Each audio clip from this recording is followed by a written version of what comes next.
मार्ग हमारा, ज्ञान हमारा लक्ष्य है। चलो एक साथ चलेंगे हम, वसुधैव कुटुम्बकम्। हे वसुदेव वसुदेव वसुदेव कुटुम्बकम्। एक ही ईश्वर एक ही ज्ञान, वसुदेव कुटुम्बकम्।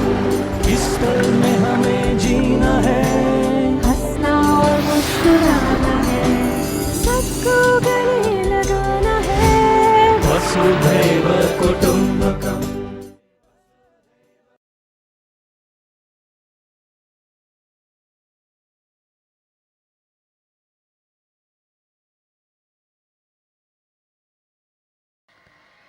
ज्ञान एक साबुन जैसा है।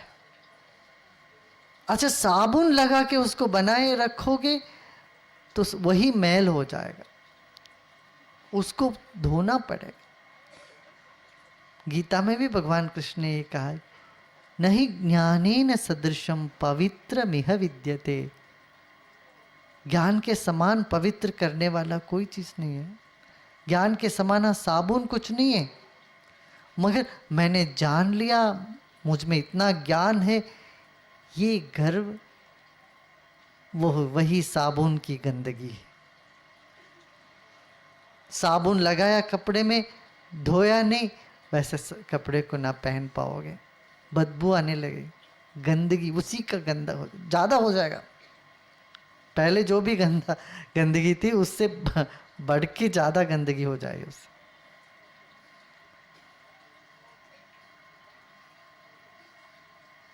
योनि वर्गः कला शरीरम।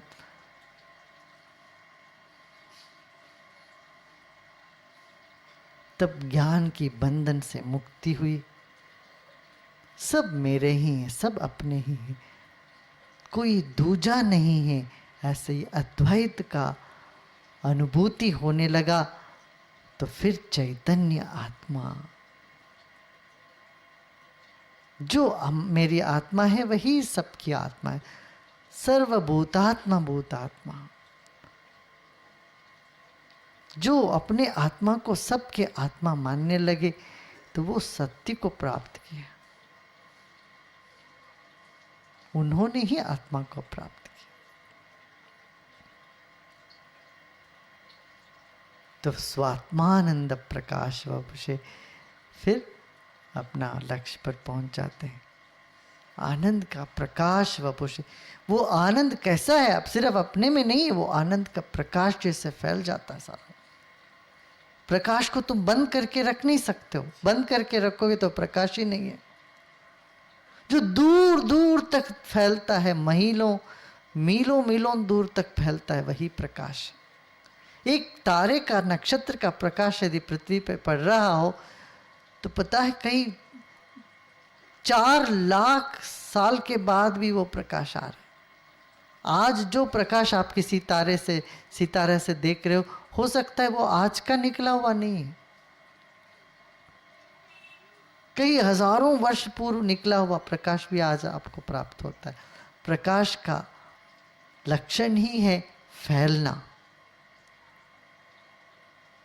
और आनंद यदि फैलता नहीं है तो फिर वो आनंद भी नहीं।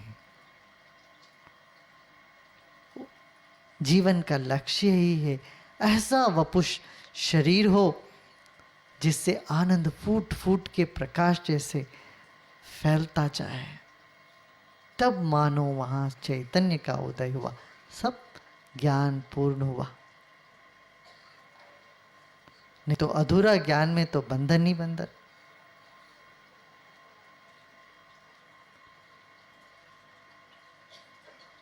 एक शिशु कहीं हंसता है, खेलता है, उसका मस्ती आनंद सिर्फ उसमें नहीं रहता, वो हर एक आदमी जो भी उसके आसपास आते हैं सबको पकड़ लेता है। जितना भी कोई दुखी है, 4 बच्चे खेलते हुए वहाँ बैठो, उनको देखो तो देखो अपना दुख भूल जाओगे, दर्द भूल जाओगे।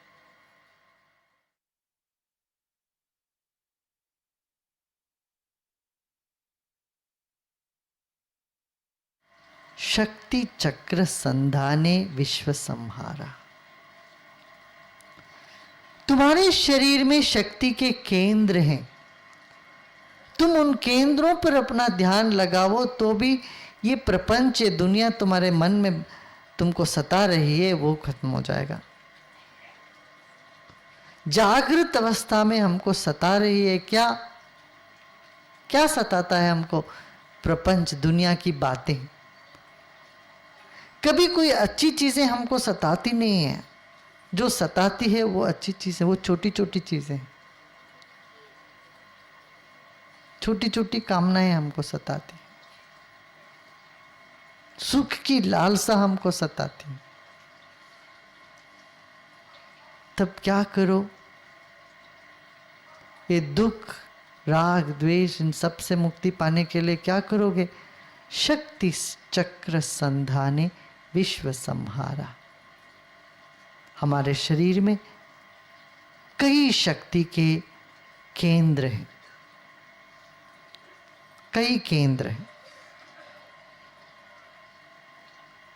उनमें से 7 केंद्र प्रमुख हैं। पहला केंद्र है मूलाधार चक्र। मूलाधार चक्र में चैतन्योदय होता है या जड़ता बनी रहती है। मूलाधार केंद्र पर ध्यान लगाओ, अनुसंधान करो। संधान माने क्या? उससे संपर्क करना।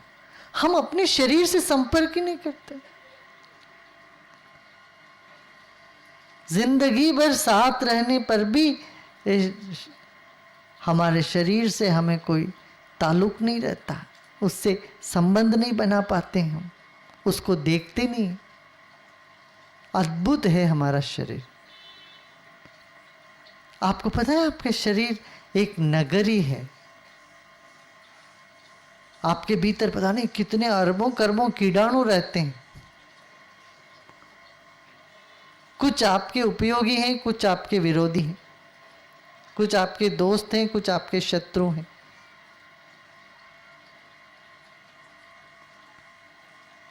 आपके इंटेस्टाइन्स में 50,000 तरह के कीड़े रहते हैं, कृमि रहते हैं, बैक्टीरिया जिसको कहते हैं।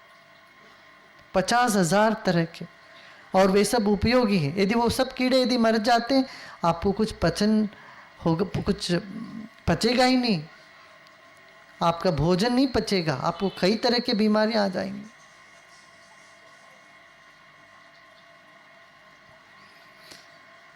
हमारा शरीर एक नगर है, इसीलिए आत्मा को पुरुष कहा है। पुरुष माने सबको, स्त्री पुरुष सबको पुरुष ही कहा है। ये समानवाचक है। पुरुष माने ऐसा नहीं समझो पुल्लिंग जीव को ही पुरुष कहेंगे, नहीं। हर जीव को जो पुर में रहता है वो पुरुष है। ये एक और अर्थ है पुरुष का, पुल्लिंग स्त्रीलिंग वाला नहीं। तो ये शरीर एक नगरी है, से 72,000 नाड़ियां बहती है इसमें, हाईवेज है इसमें।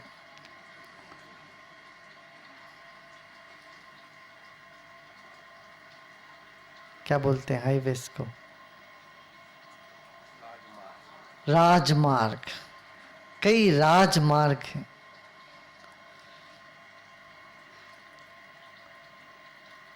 तो उनमें मुख्य मूलाधार चक्र से लेके ये 7 चक्र जो हैं, मूलाधार चक्र में चैतन्य शक्ति जड़ता के रूप में या उत्साह के रूप में प्रकट होता है। वही शक्ति ऊपर उठकर स्वादिष्ठान चक्र में काम वासना या सृजनात्मकता के रूप में प्रकट होता है। वही शक्ति मूलाधार में, वही शक्ति जड़ता या उत्साह के रूप में प्रकट होती है। वही शक्ति आगे चल के स्वादिष्ठान चक्र में काम वासना के रूप में प्रकट होती है या सृजनात्मकता के रूप में प्रकट होती है। और यह शक्ति फिर वहाँ से नाभि चक्र में चल करके ईर्ष्या, उदारता, संतोष और लोभ के रूप में प्रकट होता है। एक ही चेतना, इसका 4 रूप है। ईर्ष्या, पेट में कुछ होता कहते हैं।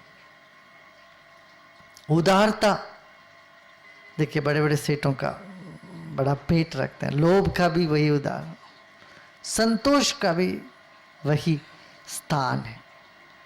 4 रूप में नाभि चक्र में शक्ति अभिव्यक्त होती है। वही चेतना ऊपर हृदय स्थान पर 3 रूप में प्रकट होती है। द्वेष, प्रेम और भय। जब भय होता है छाती पर हाथ लगाते हैं हम। प्रेम होता है तो भी दिल को छूते हैं, कहते हैं दिल को छू लिया। नफरत होता है तो भी दिल से ही संबंध रखते हैं। तो फिर ये चेतना ऊपर निकली तो विशुद्ध चक्र कहते हैं। विशुद्ध चक्र में आभारीपन और दुख के रूप में प्रकट होता है। दुख होता है तो गला रुकता है, गला रुक जाता है। ऐसे इतना गदगद हो जाते हो तब भी गला रुकता है। और वह चेतना फिर ऊपर चलकर आज्ञा चक्र में होश के रूप में, ज्ञान शक्ति के रूप में प्रकट होता है और क्रोध के ऊपर। इसलिए तीसरा आंक जो है वो ज्ञान का भी प्रतीक है, क्रोध का भी प्रतीक है। शिव जी को क्रोध आया तो तीसरा आंख खोल के भस्म कर देते हैं। और तीसरा आंख खोल के देखो ना, ज्ञान का भी अंतर्ज्ञान इसका प्रतीक हुआ।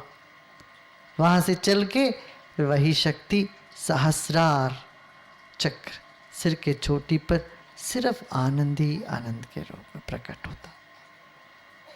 तो ये चेतना का यात्रा है। इस यात्रा को देखो, शक्ति चक्र का संधान करो तो विश्व संहारा, बाहर की दुनिया से तुम लौट के अपनी दुनिया में आने लगोगे।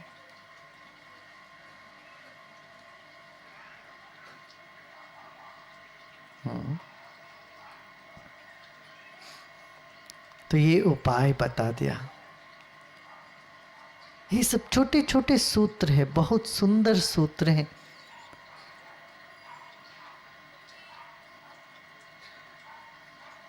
एक सूत्र भी काफी है। फिर जीवन में वो स्वात्मानंद प्रकाश वपुषे, आपका शरीर ही आनंदमय से भर जाए, आनंदमय प्रकाश से भर जाए। वो भोलापन उदय हो जाए। शिव का अर्थ ही भोलापन।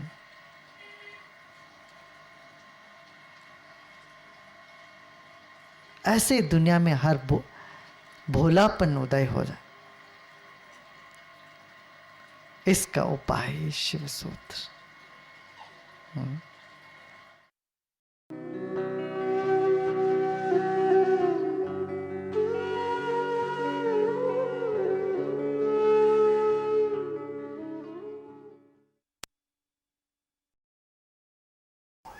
सबने सुना है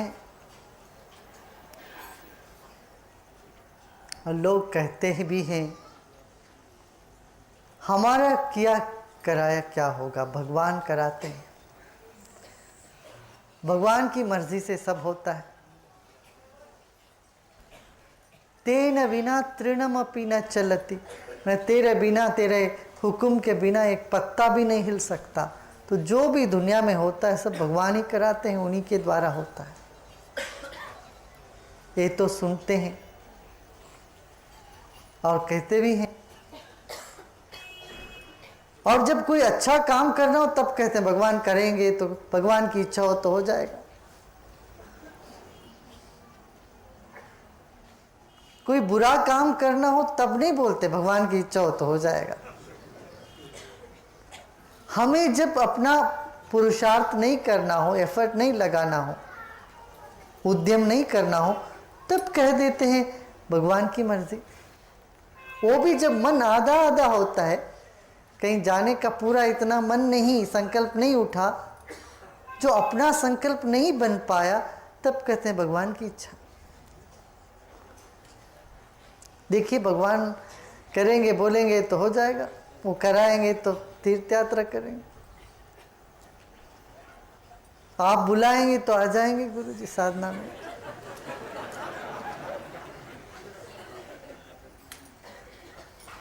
जब आपका बुलावा आएगा तब आ ही जाएंगे। मगर ये बात और जगह लागू नहीं करती। जब भगवान भोजन कराएंगे तब करेंगे,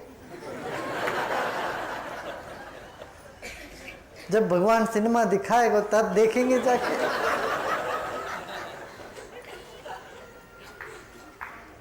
अपनी इच्छा और प्रभु की इच्छा अलग अलग मानते हैं। और जिसको कहते हैं अनुकूल सिंधु, ऐसे लोगों को कहते हैं अनुकूल सिंधु।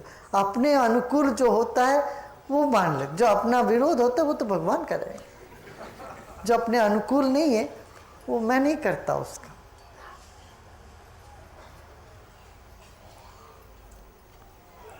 कहीं जीत हो जाए, मैंने जीत लिया जी, हमने अपना इतना एफर्ट लगाया, उस पर पूरी ताकत लगाई, हमने काम किया, हमने जीता। हार गए तो क्या करें, भगवान की इच्छा।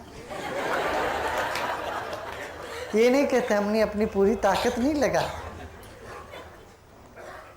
ये जो दार्शनिक उलझन है जिसमें हम सब पड़ गए, ये प्रभु करता है या हम करता है?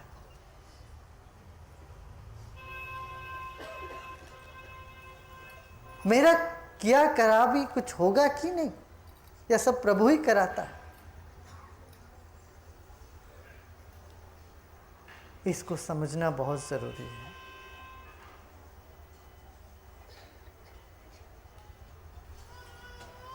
इस बात को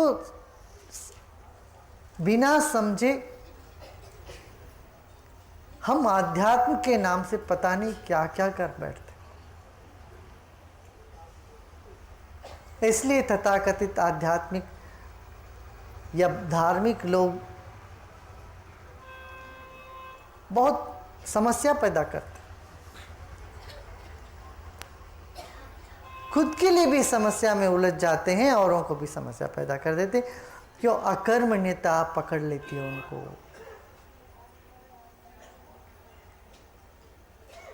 वो तो है ना, अजगर करे न चाकरी, पंछी करे न काम, दास मलूका कहेगे सबका दाता राम।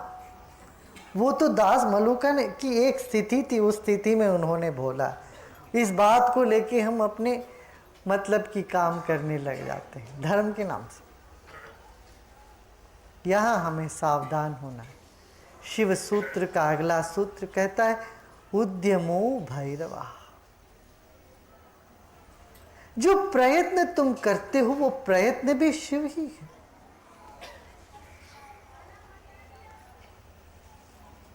यदि तुम भगवान को कर्ता मानते हो, उनके सिवाय कुछ है ही नहीं, और भोक्ता भी वही होंगे। भगवान ने आपसे चोरी कराया तो भगवान ही खुद भोगेंगे जेल में सजा भी। भगवान आपसे गलती कराए, भगवान गलती करें और आपको सजा दें, ये तो बात नहीं बनी। बहुत ज़्यादा भोजन कर ले तो आप कहते भगवान ने करा लिया, और पेट दुखता है तो मुझको दुख रहा है। आपको कहाँ दुख रहा है, वो भगवान को ही दुख रहा है। जब आप करता नहीं हो, आप भोगता भी नहीं हो।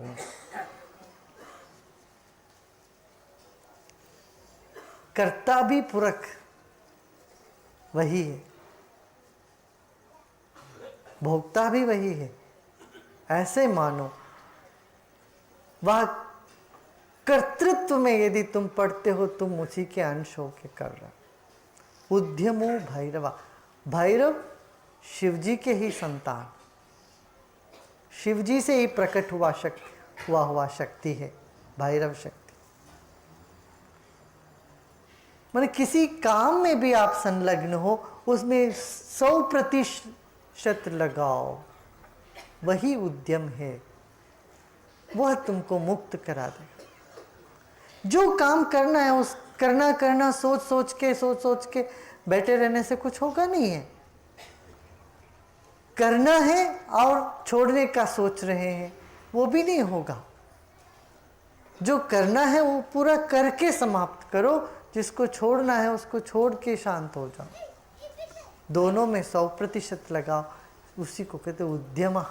उद्यमो भैरवा।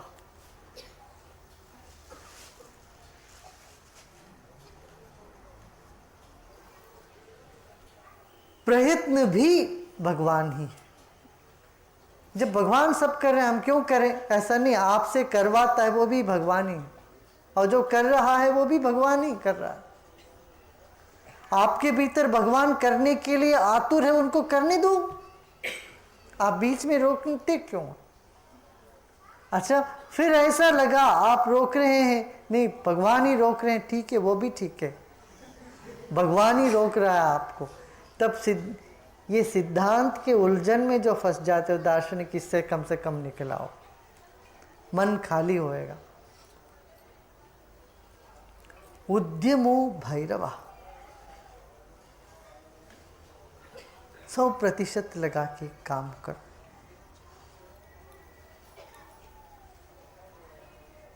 आप में जो क्रिया शक्ति निहित है वो भी शिव की ही शक्ति है, वो भी प्रभु की ही शक्ति।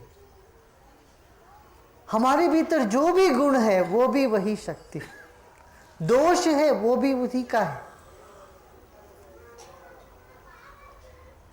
ज्ञान से गुण, अज्ञान से दोष, ज्ञान से सुख, अज्ञान से दुख। सुख दुख सम हो जाए तो ज्ञान अज्ञान सब एक सम हो जाएगा। किसी के प्रति कोई राग नहीं, द्वेष नहीं, स्वच्छंद अपने आत्मा के छंद में भी विचरण। उसीलिए कहा सुख दुखे समय कृत्वा लाभा लाभो जया जयो। भगवान अर्जुन को बोलते हैं कि सुख दुख लाभा लाभ को समान मानते हुए तथो युद्धाय युद्धस्वा। युद्ध करो विगत ज्वरा, ज्वर छोड़ के तुम युद्ध करो।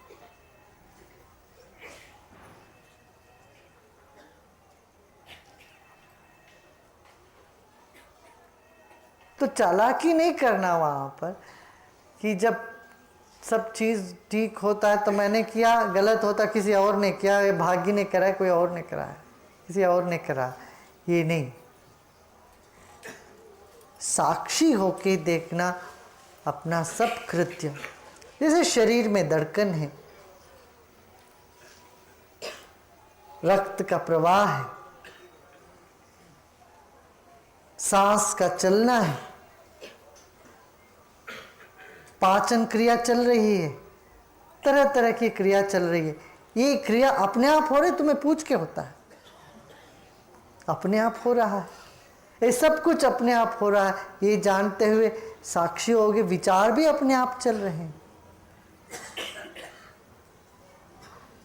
पूर्ण साक्षित्व और पूर्ण कर्तृत्व में कोई भेद नहीं। तो पूर्ण साक्षी बनो, फिर इस सबका कर्ता आप ही हो। तो ये इसका अगला कदम। उद्यमो भैरवा। प्रयत्न करो, अप्रयत्नशील नहीं रहना। सूरज जब उगता है तभी उगता है, तुम कुछ नहीं कर सकते। बारिश जब होता है तभी होगा। मगर अपना खिड़की बंद रखे तो सूरज उदय होने पर भी घर के अंदर भीतर अंधेरा ही अंधेरा।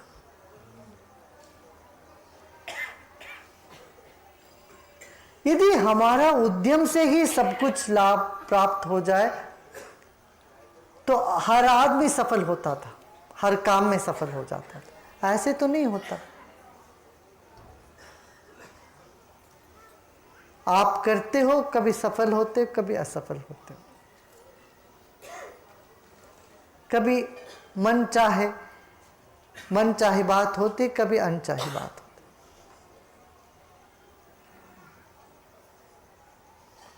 तब आपको लगता है ये क्या चक्कर है। तो एक आलसी व्यक्ति होता है, जब जो होगा सो होगा, छोड़ के बैठ जा।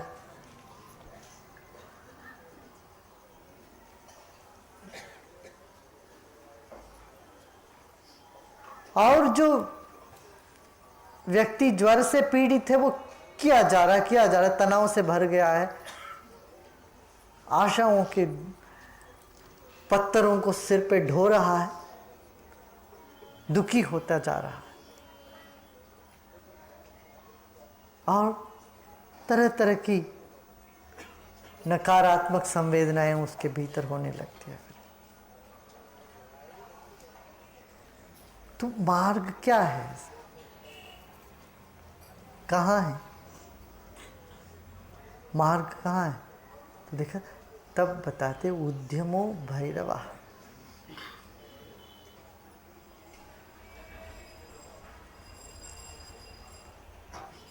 सूरज अपने समय पर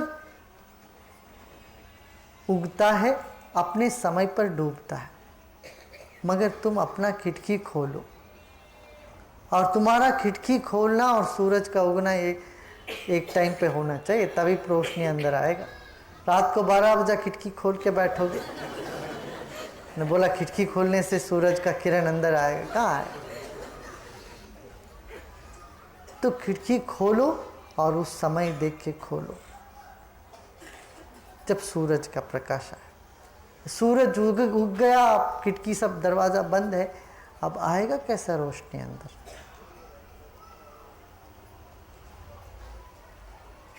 सबका दाता राम जरूर है, मगर तुम अपने उद्यम से भैरव बनो, अपना प्रयत्न से रामदूत बनो।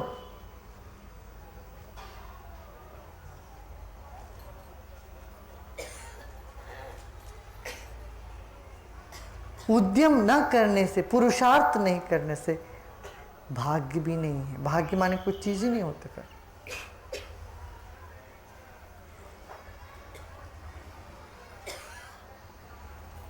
सिर्फ उद्यम से ही फल मिल जाएगा ऐसा सोच के भी नहीं करना है। भाग्य उसी को है जो उद्यमी है।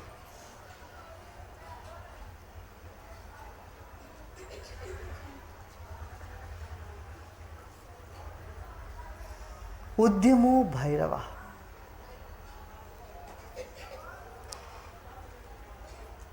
अपना 100% लगाओ, सिर्फ शारीरिक नहीं, मानसिक, बौद्धिक। कई बार लोग कहते हैं हम बहुत अच्छे हैं जी, मगर बड़ी मुसीबत में पड़ गए। अच्छे लोगों को इतना दुख क्यों मिलता है? गलत काम करते हैं वे सब बड़े मौज मजे में पड़े हुए हैं, मस्त हैं वो सब लोग, मौज कर रहे हैं। हम अच्छे अच्छे काम करते हैं, अच्छे आदमी क्यों दुखी हो जाता? अच्छे आदमी दुखी नहीं होता। अच्छे आदमी के साथ बेवकूफ़ आदमी भी बने, वो बेवकूफ़ी के कारण दुख होता है। सिर्फ अच्छे से काम नहीं चलेगा, अच्छे के साथ निपुण भी बनो। निपुणता का नाम ही योग है। योगः कर्मसु कौशलम्। कर्म में कुशलता हो। कुशलता किसके लिए जरूरत? दुख पाने के लिए कोई कुशलता की जरूरत है?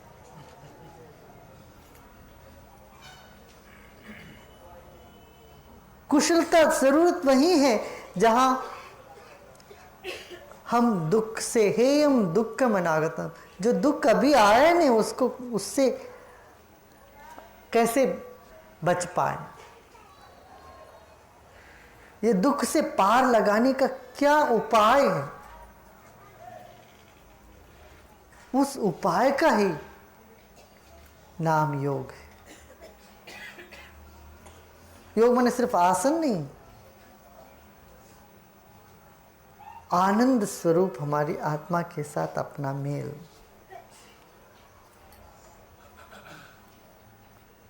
प्रकाश के साथ जुड़ गए तो अंधेरा कहाँ,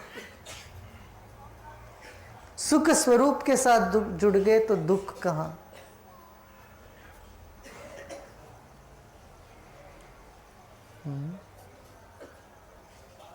अंत संपत्ति के साथ जब जुड़ गए दरिद्रता कहाँ।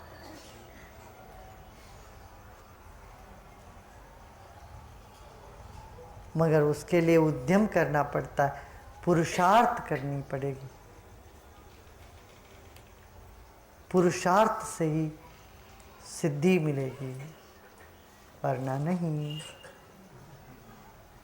तो इसलिए ये नहीं सोचना भगवान की जब इच्छा होगी तब हम साधना करेंगे, गुरुजी जब बुलाएंगे तब जाके ध्यान करेंगे। गुरुजी का कब बुलावा नहीं है, भगवान कब नहीं चाहते हैं कि आप सत्य मार्ग में चलो, आप साधना करो, कब नहीं चाहा उन्होंने।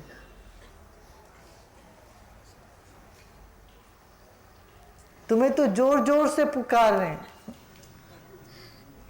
अभी नहीं, व्यास जी के जमाने से सभी संतों ने पुकारा है, सब ऋषियों की आवाज यही है, चलो उठो जागो।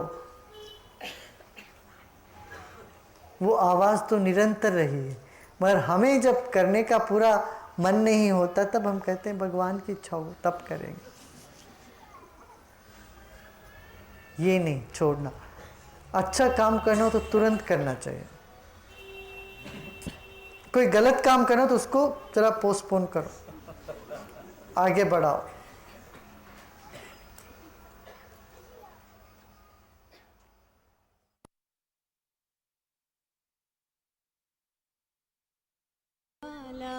गोपाला श्याम गोपाला, गोपाला गोपाला श्याम गोपाला, मुरली गान लोला गोपी गोपाला, मुरली गान लोला गोपी गोपाला, मुरली गान लोला गोपी गोपाला, मुरली गान लोला गोपी गोपाला, देवकी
शान